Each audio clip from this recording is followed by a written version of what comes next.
Hello everyone and welcome to Talking Reds. And the big news today, obviously, is Virgil Van Dijk. The man, the number 4, he's a centre-half. I signed a new deal with Liverpool, taken through to 2027, a 2-year deal. I don't know how much it is. I don't know how much he's getting paid. But listen, ask me and I'm bothered. The answer is no. So we signed this new deal. What does that mean? So it means the captain will remain at the club, lifting the Premier League trophy this year, which will be fantastic. Hopefully more to come as well. What does this mean for Liverpool, though? I think this means a lot, Like, the fact that he signed this deal is huge. Like, him and Salah were the two main players out of the three that most fans wanted to sign as the quality shines through. They're two of the best players in the world. Like, Van Dijk is the best centre-back in the world. And currently this season, Mo Salah's been the best player in the world. So for them two to sign is a huge, huge boost. Because I think if we'd gone into this summer without signing any players, like the remaining players at the club I'm on about, it would have been a big issue. More on the Van Dijk situation. I believe, according to the Mail, that Chelsea and a couple of Saudi clubs were looking at Van Dijk. Obviously, they would. Van Dijk he's oldish, but he's not that old. I think he could play for another 5 years, Van Dijk, easily. For another 3-4 at the top level. His levels are so good. But Chelsea and a Saudi club were looking at him. Potentially more clubs. We'll probably come out the woodwork soon. But it was believed that Van Dijk only had his eyes set on signing for Liverpool, which, to hear that, is fantastic, isn't it? I mean, he is club captain at the end of the day. But yeah, I think Salah and Van Dijk, over the whole contract scenario, situation, whatever you want to call it, I've handled it so well.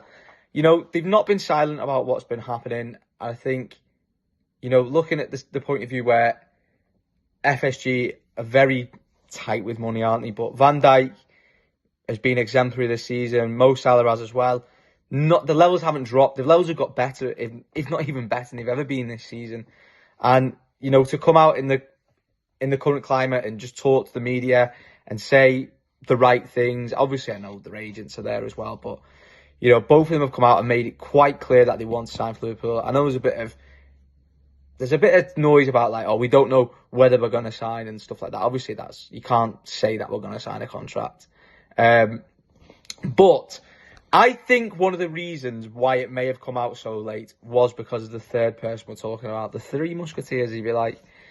I think that the reason why it's taken so long is because I think sort of if them two signed at the start of the season and we'd all known that Trent was going to play it out the way he has played out and let his contract run down, I think that everyone would have been very annoyed.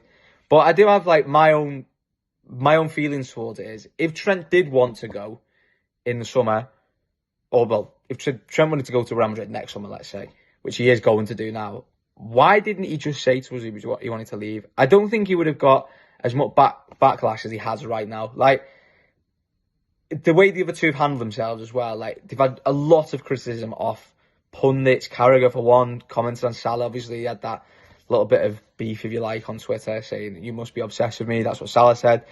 But I think that you look at it from this point of view, they both wanted to remain at Liverpool and they wanted to stay. So they've made it quite clear that they can't be made out to be the bad guys of wanting to leave Liverpool if their contracts weren't offered. I think that's one of the things anyway. I think that's why it took so long for them to sign the contract. But who's bothered anyway? They both signed now. I mean, imagine if Trent signs. What I've just said means nothing, but I don't think he will. I think he still goes to Real Madrid. But let's not talk about that. The fact of the matter is, we have signed Van Dijk and Salah within the space of a week of each other, extend their contracts for another 2 years. I know they're both in the 30s, which FSG don't like to offer. But the boost to the squad and to Arne Slot must be humongous. I mean, the boost to me, when Salah signed last week, the feelings I got, like, it was almost like a pressure being lifted. I mean, it sounds weird, this, because we are talking about football, and real life is a lot more difficult than watching, 11 men play football on a Saturday or Sunday. But the pressure, obviously, supporting the club, for me, is being just gone now. I think it feels better to end the season like this. I feel like, we're going into the end of the season. We've got their last 5 or 6 games now, and then it just feels like it's so much a weight lifted off. And then the announcement of Van Dijk as well, we all know it's imminent. It's even better. Like, I just feel, it feels class. I feel like we can enjoy these games a lot more than we have throughout the season. I've tried my best to not get, like, annoyed or angered by the situation, but obviously there's so much news outlets putting stuff about, oh, Salah could potentially go to PSG, etc., etc. It's boring, isn't it? I think it's boring. But what does this mean for Liverpool Football Club? Now, for Liverpool Football Club, I think this transcends the two signings. So, for example, if you're a player looking in, and Van Dijk and Salah are wanting to leave Liverpool, that creates a lot of upset within the club. And I think with the way the club's run, Liverpool don't necessarily go out and buy the biggest names. So if you're, per se, let's use an example of Alexander Isak. There's a lot of rumours about him. I don't know whether he'll come or not. I'm not so sure he will. But let's just use the example of him.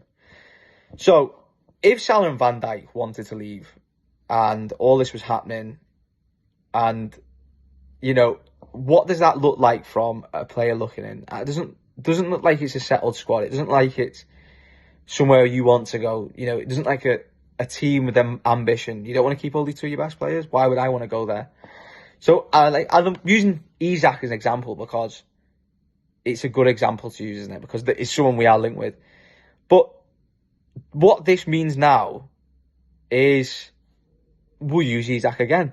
If Isak does want to sign for Liverpool, you'll go look into a squad with two of the best players in the world, not a squad without them two players.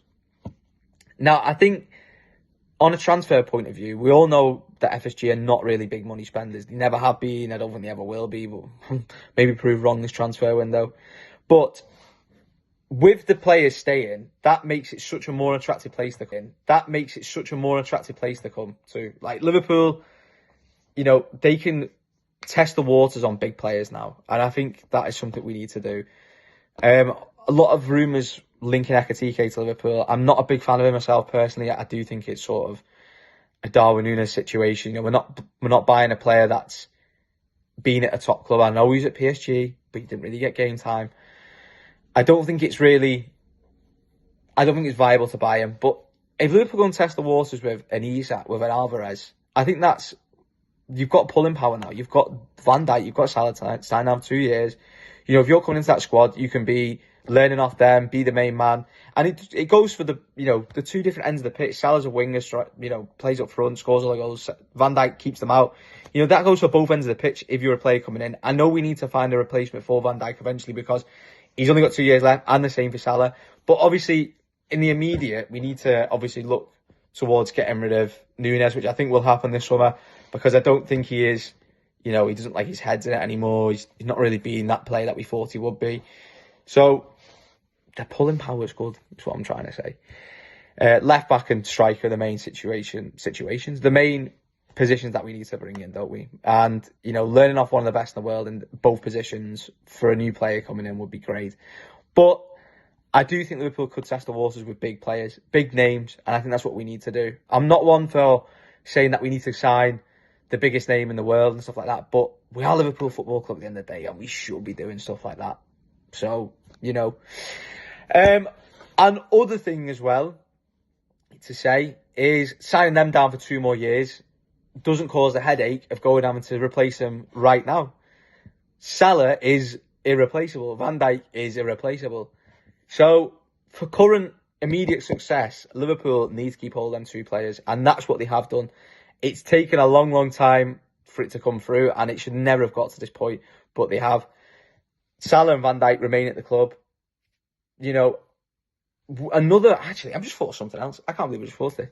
Another thing is as well, actually, with them 2 staying, current players within the squad, what does that mean for them? That means that you could sign them on for longer deals. I know Konate is in sort of contract situation as well.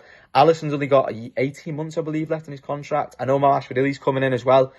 But for me, I would make Alisson sign an extension on his contract as well.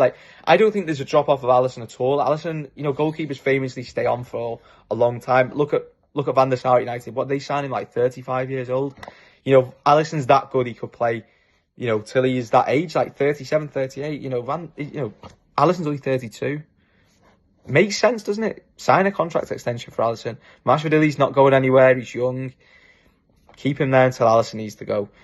But yeah, thank you very much for listening to this. I know I rambled on a little bit there, but, you know, you have to talk about these things, don't you? But that's what it means for Liverpool. It means that we are in a better place with Virgil van Dijk, the club captain, the superior centre-back, and Mo Salah, the best player in the world, signing brand new deals. Anyway, make sure to like, subscribe, and drop us a comment. Anyway, take care of yourselves. Ta-da.